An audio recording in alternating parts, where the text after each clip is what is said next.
साथ शिखा शर्मा। नशे का कारोबार यानी ड्रग्स नेक्सस को तोड़ने की कसम नारकोटिक्स डिपार्टमेंट ने खा ली है। आपको बता दें कि ताबड़तोड़ छापेमारी चल रही है, जिसके जरिए यह पता चल रहा है कि भारत के खिलाफ ड्रग्स के जरिए किस तरीके से साजिश रची जा रही है। जी हां, नार्को टेररिज्म यानी ड्रग्स के जरिए आतंक फैलाना, युवा पीढ़ी को ड्रग्स में संलिप्त करके देश को खोखला करने की साजिश रची जा रही है। अब सवाल यह उठता है कि कौन भारत के खिलाफ इस तरीके की साजिश रच रहा है और ड्रग्स के कारोबार पर किस तरीके से लगेगा ब्रेक, इसी पर करेंगे प्रहार। लेकिन उससे पहले देखिए यह रिपोर्ट।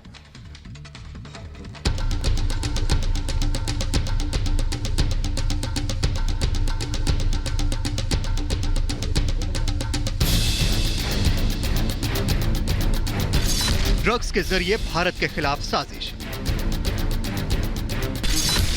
सीमा पार से आती नशे की खेप, नशे के कारोबार पर कैसे लगेगा ब्रेक। गुजरात के मोरबी में नशे की खेप बरामद, महाराष्ट्र के नांदेड़ में नशे की खेप बरामद, पंजाब के फिरोजपुर में ड्रग्स बरामद, आंध्र प्रदेश में ड्रग्स रैकेट का भंडाफोड़। यह नशा भारत की युवा पीढ़ी को बर्बाद करने की सबसे बड़ी साजिश है। गुजरात में एटीएस ने ड्रग्स की एक बड़ी खेप बरामद की है। यहां के मोरबी जिले में 120 किलो हेरोइन जब्त की गई है, जिसकी कीमत अंतर्राष्ट्रीय बाजार में करीब 600 करोड़ रुपए आकी गई है। बताया जा रहा है कि यह हेरोइन पाकिस्तान की ओर से लाई गई थी। इसे पहले द्वारका जिले के सलाया बंदरगाह पहुंचाया गया, उसके बाद इसे मोरबी जिले के जिंजुदा गांव लाया गया। यहां से इसे अलग अलग हिस्सों में भेजना था, लेकिन इसे रविवार को जब्त किया गया। इस मामले में 3 लोगों को गिरफ्तार किया गया है। ये गुजरात पुलिस की हिस्ट्री का सबसे बड़ा कंसाइनमेंट पकड़ा गया है। इसमें 120 किलो हीरोइन का सीजर हुआ है, जिसकी इंटरनेशनल मार्केट में कीमत 600 करोड़ रुपया तक की है। और इसमें 3 जो आरोपी अभी तक पकड़े गए हैं, इसमें एक पाकिस्तानी स्मगलर है जाहिद बशीर बलोच, ये इन्वॉल्व है। वहीं पंजाब में एक बार फिर बीएसएफ ने सीमा पर ड्रग्स बरामद की है। यहां फिरोजपुर के पास अंतर्राष्ट्रीय सीमा पर ड्रग्स से भरे 8 पैकेट बरामद किए गए। बताया जा रहा है कि सीमा पार पाकिस्तान से इन पैकेट को यहां तस्करी के लिए फेंका गया था। अंतर्राष्ट्रीय बाजार में इसकी कीमत करीब 40 करोड़ बताई जा रही है। इस साल इसी इलाके में यह तीसरी बड़ी खेप है जो बरामद हुई है। कुल मिलाकर इस साल करीब 103 किलो हेरोइन बरामद हुई है यहां से। इस बीच महाराष्ट्र के नांदेड़ में नारकोटिक्स कंट्रोल ब्यूरो ने बड़ी कार्रवाई को अंजाम दिया है। इस कार्रवाई के तहत ड्रग्स की एक बड़ी खेप को जब्त किया गया है।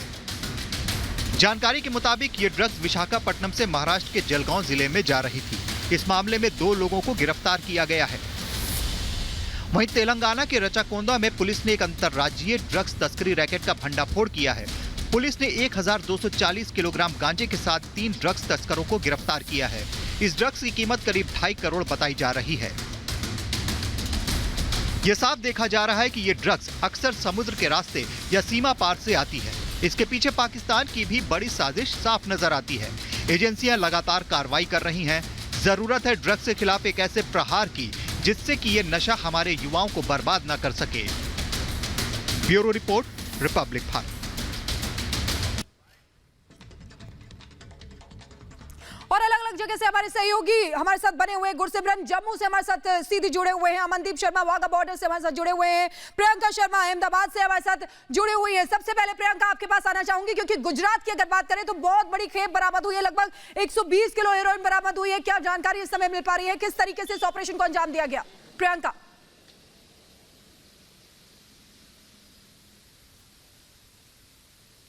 जी बिल्कुल, जैसा आपने बताया उतना जो क्वांटिटी है उसकी हेरोइन यहाँ पे जब्त की गई थी गुजरात एटीएस की तरफ से, और 600 करोड़ जितनी इसकी इंटरनेशनल मार्केट में कीमत बताई जा रही है। और ये हेरोइन का पूरा जो नेक्सस है वो गुजरात एटीएस ने अनकवर किया है, क्योंकि एक जो जाहिद बलोच करके जो पाकिस्तानी सिटीजन था वो ये सारी ड्रग्स इंडिया में पुश करने की कोशिश कर रहा था। और जो इंडियन स्मगलर्स हैं उसमें से 3 अक्यूज्ड को गुजरात एटीएस ने अरेस्ट किया है। और हमें बताया जा रहा है कि इसत राव करके जो एक बीच का एक मिडिलमैन था वो पाकिस्तानी जो ड्रग स्मगलर्स हैं उसके साथ में कोऑर्डिनेट करके यहाँ पर इंडिया में भारत में ड्रग्स लेकर आने जाने की कोशिश की जा रही थी। और हमें नेक्सस के बारे में ये भी बताया जा रहा है कि ये जो हेरोइन हमारे गुजरात में से जो जब्त की गई है उसको अफ्रीकन कंट्रीज में लेकर जाने की पूरी साजिश की जा रही थी, पर यहाँ पर जो स्मगलर्स हैं उन्होंने ये ड्रग्स को यहाँ इंडिया में ही बेचने की पूरी साजिश की थी और इसीलिए ये मोरबी में से ये पूरा जो ड्रग्स है, हेरोइन है,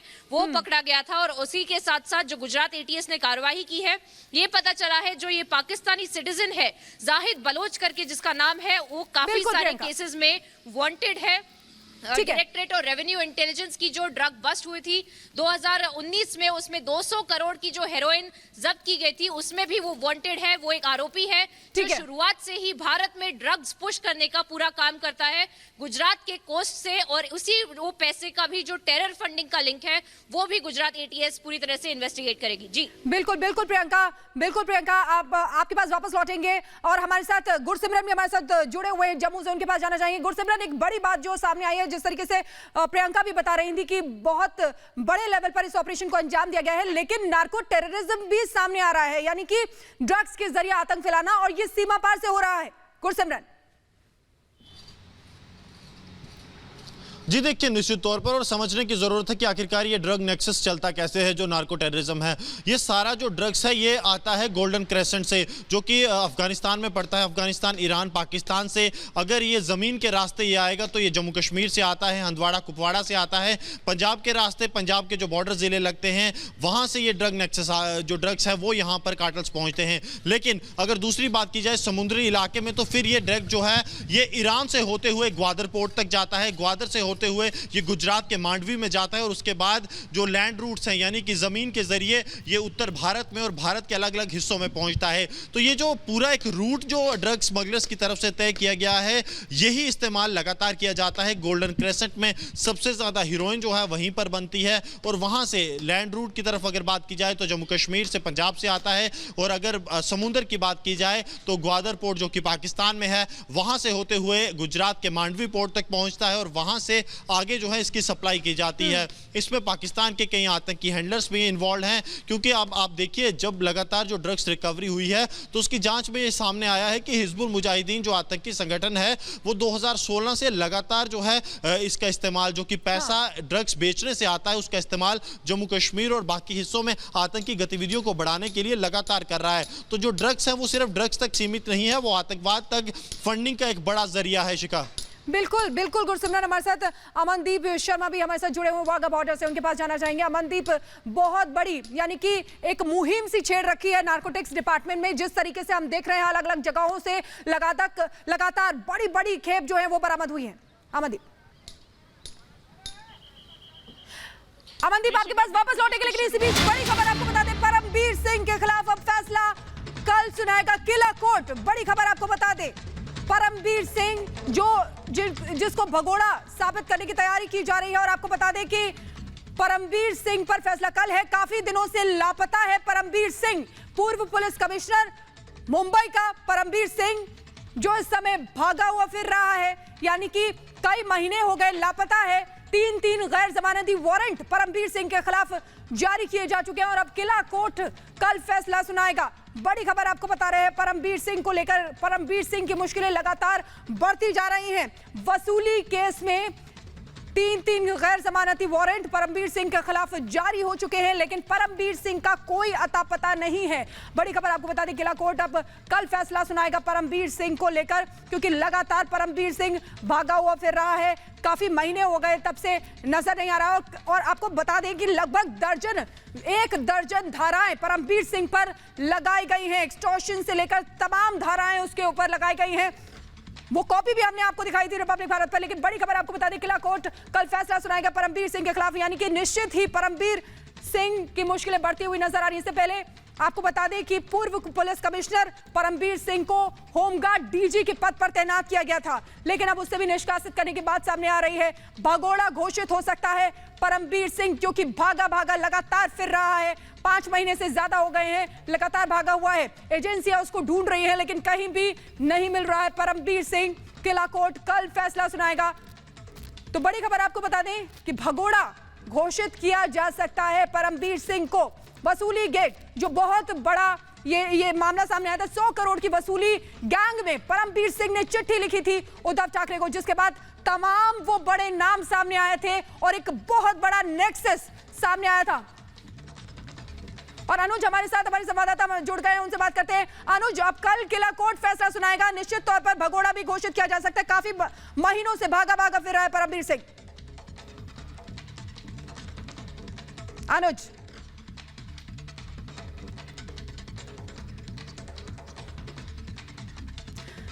लगता है उन तो आवाज नहीं पहुंच पा रही, लेकिन फिर से संपर्क साधने की कोशिश करेंगे और जानकारी निकालने की कोशिश। लेकिन इसी बीच आपको बता दें, बड़ी खबर, परमबीर सिंह का कल फैसला सुनाया जाएगा। और इसी बीच एक और बड़ी खबर आपको बता रहे हैं, जेएनयू में एबीवीपी का प्रदर्शन चल रहा है। बड़ी खबर आपको बता, जेएनयू में एबीवीपी प्रदर्शन कर रही है।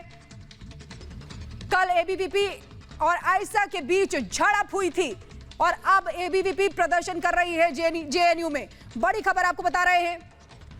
अनुज हमारे साथ जुड़े हुए, उनसे बात करते हैं। अनुज, जेएनयू में एबीवीपी प्रदर्शन कर रही है, क्या जानकारी है, कैसे हालात है अभी वहां पर? कल झड़प की भी खबरें थी। अनुज, तस्वीरें आपको दिखा देता हूँ। ये एबीवीपी का मार्च है। एबीवीपी का मार्च जो है जेएनयू के अंदर निकाला जा रहा है। जेएनयू के बाहर अभी देखिए, आज मीडिया अलाउड नहीं थी अंदर, तो बाहर गेट के इस समय हम ये तस्वीरें आपको दिखा रहे हैं जहाँ एबीवीपी के स्टूडेंट्स जो हैं वो मार्च कर रहे हैं। दर्शकों को याद दिलाते हैं कि कल जो घटना हुई थी जिसमें दोनों ही गुटों के लोग, भले एबीवीपी के लोग हों, लेफ्ट के लोग हों, वो आपस में भिड़ गए थे। उसके बाद पुलिस तक भी ये मामला पहुँचा है। वसंत कुंज थाने में FIR करी गई है। देखिए यहाँ अब एबीवीपी वाले जो स्टूडेंट्स हैं, आप देख सकते हैं तस्वीरों में इस समय मेरे सामने जिन लोगों की चोट लगी है वो भी यहाँ मौजूद है। और अब देखिए ये बाइक यहाँ पर सुनने की कोशिश करेंगे क्या कुछ कह रहे हैं। जेएनयू मार्च का उद्देश्य एक ही है कि इस कैंपस में 5 जनवरी हुआ है, एबीवीपी एक्टिविस्टों को हॉस्टल में आइडेंटिफाई करके मारा गया है। वही पुनरावृत्ति कल एबीवीपी की यूनिट मीटिंग जो थी, जो हम स्टूडेंट एक्टिविटी सेंटर में रखे थे, वहाँ पे लेफ्ट के ऑर्गेनाइजेशन SFI, आयशा, डीसप आते हैं और बोलते हैं कि आप इस स्टूडेंट एक्टिविटी सेंटर में मीटिंग नहीं कर सकते क्योंकि ये जेएनयू का ऑफिस है। जेएनयू का ऑफिस है, क्या हमारे ऑफिस बीरर उस जेएनयू में नहीं है? हालांकि जेएनयू नोटिफाई नहीं, लेकिन हमारे उस काउंसिल में हमारे ऑफिस बीरर हैं। हमारे कार्यकर्ताओं को धमकाया जाता है, बोला जाता है कि आपको जो है अपने प्रोफेसर से बोल के हम आपको फेल करा देंगे। विकलांग जो दिव्यांग कार्यकर्ता हैं उनको बोला जाता है कि आपको सेक्सुअल हरासमेंट के केस में फंसाया जाएगा। इनकी जो कैडर, लेडीज कैडर होती हैं, इस तरह का बयान देती हैं। उसके बाद हमारे कार्यकर्ताओं को इंस्टिगेट किया जाता है कि आप बाहर आओ, आपको देख लेंगे। हमारी मीटिंग 9 बजे शुरू हुई। 9:45 पे लोग दखलंदाजी करते हैं और मीटिंग को पूरी तरह से डिसरप्ट करते हैं। हमारे कार्यकर्ताओं को एक एक करके बाहर निकाल के उनको ढकेला जाता है, उनका सिर दीवार से लड़ाया जाता है। और अब शेख जो हमारे साथ खड़े हैं उनके हाथ में फ्रैक्चर होता है। उसके बाद हम सिक्योरिटी पे बुलाते हैं और ये बोलते हैं, रिक्वेस्ट करते हैं कि कैंपस के छात्र हम भी हैं, हमको भी अधिकार है जो कैंपस में रहने का, मीटिंग करने का। लेकिन वो एक बात सुनते नहीं, बोलते हैं उसमें से एक ही बात दर्शती है और प्रतीत होती है कि लेफ्ट जहाँ भी वामपंथी कैंपस में, जिस कैंपस में या जिस देश में रहते हैं, उनका नेचर ऑटोक्रेटिक होता है। वो डिसेंट वॉइसेज या अदर अल्टरनेटिव को एक्सेप्ट नहीं करते, ना टॉलरेट कर सकते हैं। तो इसी तरह से हमारा मीटिंग को डिसरप्ट करने के बाद हम रिक्वेस्ट करते हैं और गार्ड को बुलाते हैं कि हम बाहर जा रहे हैं, हमको बाहर किया जाए। हमारे एक्टिविस्ट बाहर निकलना शुरू करते हैं। हमारी छात्रा कार्यकर्ताओं को दीवार से टकराया जाता है, उनका हरासमेंट होता है। हम उसकी कंप्लेन कर चुके हैं। किसी तरह से सिक्योरिटी की मदद से हम वहाँ से बाहर निकलते हैं। हम बाहर निकलते हैं, उसके बाद सीधा हम पुलिस कंप्लेन करते हैं। हम वहाँ सीधा पुलिस स्टेशन पहुँचते हैं और अपनी कंप्लेन दर्ज कराते हैं और MLC कराते हैं। उसके बाद हम अपनी प्रक्रिया जो है, कानूनी प्रक्रिया, उसको हम आगे बढ़ाते हैं। उसके बाद जेएनयू प्रशासन को भी इसके संदर्भ में लेटर देंगे। और जिस तरह से इस कैंपस में लगातार एबीवीपी के एक्टिविस्टों पर असॉल्ट होता रहा है, वो हमारा सत्याग्रह जो है, हमारा सत्याग्रह 67 दिन का हो चुका है। और उसके माध्यम से इस कैंपस में MA और PhD और MPhil का छात्र कैंपस में उसकी एंट्री हो चुकी है। लोगों को फेलोशिप मिल रहा है और हॉस्टल रिनोवेशन शुरू हो गया है। उसके अलावा हम कल जनजाति दिवस आज जो है उसको मनाने के लिए हमारी मीटिंग थी। इन्हीं सारे मुद्दों को लेकर हमारी जो मीटिंग थी उसको पूरी तरह से डिसरप्ट करते हैं। उनकी कोई बुकिंग नहीं थी। जो बुकिंग का प्रोसेस है उसको हम लोग पूरी तरह से फॉलो किए थे और रजिस्टर में एंट्री करके सिक्योरिटी को लेटर दे करके हम अपना जो है मीटिंग प्रारंभ किए थे। बीच में उनकी एंट्री होती है और पूरी तरह से वो धमकी देते हैं कि आप लोग सीधा आपको बाहर जाना होगा। रूम खोले हैं हम लोग, हमारे पास भी वीडियो है, हम वो दिखा सकते हैं, हम सब एविडेंस सबमिट कर सकते हैं। हम बैठे थे, हमारी परिषद गीत हो गई थी, हमारी मीटिंग प्रारंभ हो गई थी, हमारे लोग आ गए थे, बीच में एंट्री करते हैं और पूरी तरह से मीटिंग डिस्टर्ब किया जाता। बिल्कुल झूठ है, बिल्कुल निराधार है, उनके पास कोई मुद्दा बचा नहीं है, क्योंकि वो एबीवीपी एक्टिविस्टों को मारे हैं तो उनके पास कोई मुद्दा नहीं है, कोई एक डाइवर्ट करने का इशू नहीं है, इसलिए इस तरह का बयान लाया जा रहा है। ऑलरेडी जब पहले से पता था कि वहाँ पे 14 तारीख की मीटिंग फिक्स है, उसके बावजूद भी आप लोग पहले 14 तारीख की मीटिंग जो फिक्स है, कहीं पे उसका मैसेज नहीं आया था। जेएनयू का जो ग्रुप है उसमें कोई मैसेज है, जो ऑफिशियल ग्रुप है उस पर कोई मैसेज नहीं है। कैंपस में पोस्टर लगता है, जिसका मतलब नहीं सब उसको कम्युनिकेट करेंगे। हमारे भी पोस्टर लगते हैं, इसका मतलब सो वो नहीं होता कि ऑफिशियल हो जाता। जो ऑफिशियल ग्रुप्स हैं उसको हम मानते हैं। तो इसके अलावा हमारे कार्यकर्ताओं जो अटैक हुआ है उसको लेकर के एडमिनिस्ट्रेशन के कॉल पे हम अभी तक नहीं गए। हमारा जो है कंप्लेन पुलिस स्टेशन तक ही है। उसके बाद अभी कल जैसे ही ऑफिस खुलेगा 10 बजे के बाद हम अपनी कंप्लेन सबसे पहले प्रॉक्टर ऑफिस में सबमिट करेंगे और ये डिमांड करेंगे कि कैंपस में जो ऐसे तत्व हैं जो हमेशा 5 जनवरी के पहले जो स्कूल्स को बंधक बना के रखे थे, ना वहाँ पे छात्र जा पाता था, ना स्टूडेंट जा पाता था। उसके बाद जो छात्र रजिस्ट्रेशन कराने गया और उस दौरान उसके साथ मारपीट की गई, उसके बाद भी जब माना नहीं गया तो एबीवीपी कार्यकर्ताओं को कैंपस में ढूंढ के मारा गया। लेकिन उसके बाद हम रुकने वाले नहीं है। कैंपस में हम लगातार कोविड काल में काम करते आए हैं, अभी तक काम करते आए हैं। सत्याग्रह हमारा कंटिन्यूअस चल रहा है। आपने कहा था कुछ आउटसाइडर भी आउटसाइडर उस मीटिंग में आए थे। आप लोग जांच करिए कौन कौन नाम आ रहे हैं, उनकी जांच आप कर सकते हैं, कौन स्टूडेंट है कौन नहीं है। वो सारे लेफ्ट ऑर्गेनाइजेशन के साथ आते हैं और मारपीट करके सीधा बाहर चले जाते हैं। ऐसे लोगों की हम प्रॉक्टर से इंक्वायरी की मांग करते हैं, उनको आउट ऑफ बॉन्ड इस कैंपस से किया जाए। आपने अपनी बात कही, 2-3 सवाल हैं जी जो आईसी ने आप लोगों पे आरोप लगाए। पहला आरोप ये है कि ऑलरेडी 11 नवंबर को ही बता दिया गया था कि 14 नवंबर की मीटिंग है कैपलास हाउस में। सुन लीजिए, कैपलास मीटिंग में है, आप उस कमरे को छोड़ के बाकी कहीं भी कर सकते थे, लेकिन आपने जानबूझ के वहाँ पे किया। बिल्कुल नहीं, बिल्कुल हमको कोई नहीं। और इसी बीच एक और बड़ी खबर आपको बता दें, नवाब मलिक ने वानखेड़े पर आरोप लगाए हैं। फर्जीवाड़ा करते थे समीर वानखेड़े, मेरी लड़ाई एनसीबी से नहीं है, नवाब मलिक कह रहे हैं। लगातार आरोप लगाते हुए नवाब मलिक नजर आए हैं समीर वानखेड़े के ऊपर, और अब नवाब मलिक कह रहे हैं कि फर्जीवाड़ा समीर वानखेड़े करते थे, मेरी लड़ाई एनसीबी से नहीं है। क्योंकि अब समीर वानखेड़े पर जिस तरीके से नवाब मलिक आरोप लगा रहे थे, मोहित कंबोज ने नवाब मलिक पर आरोप लगाए थे। अब आइए सुनते हैं नवाब मलिक ने क्या कुछ कहा है। मैंने पहले भी कहा था कि ये समीर वानखेड़े का प्राइवेट आर्मी का मेंबर है। सारे नाइजीरियन जितने लोग ड्रग पेडलर हैं उनसे हफ्ता उगाही का काम करता है और वही फिर एनसीबी के लोगों को बचाने के लिए मैदान में आया है। हमें लगता है, मैं फिर कह रहा हूँ कि मेरी लड़ाई एनसीबी से नहीं है। जो चंडाल चौकड़ी मुंबई शहर में बैठी है, समीर वानखेड़े, वीवी सिंह, आशीष रंजन और माने नाम का ड्राइवर, ये चंडाल चौकड़ी हजारों करोड़ की उगाही इस शहर में कर रही है। और जो कहा जाता था, जिस तरह से कोर्ट के आदेश आ रहे हैं कि ये सारा फर्जी मामला बना है, ये स्टैब्लिश होने लगा। मैंने एक नाम लिया था, ये दाढ़ी वाला कौन है। फिर आप लोगों को एक डांस करता हुआ क्रूज पे का मैंने आप लोगों को वीडियो भी दिखाया था और नाम उसका बाद में दूसरे दिन मैंने बताया। ये काशिफ खान है, इसका नाम है काशिफ मलिक खान। जो क्रूज पे पार्टी हुई उसका ये पूरी तरह से स्पॉन्सर था। नमस्क्रे नाम का इसका ब्रांड था और जो क्रूज ड्रग केस में जो सीजर हुआ है उसमें नमस्क्रे ब्रांड का पेपर भी सीज किया गया। और सीधे चलेगी हमारी सहयोगी सलोनी हमारे साथ जुड़ी हुई है मुंबई से सीधे। सलोनी, आपने भी सुना होगा कि किस तरीके से नवाब मलिक कह रहे हैं, लेकिन लगातार वो आरोप लगाते आए हैं और समीर वानखेड़े मतलब एनसीबी पर आरोप लगाते आए हैं। ये सुनकर लग रहा है कि आप अपनी सफाई पेश कर रहे हैं। सलोनी।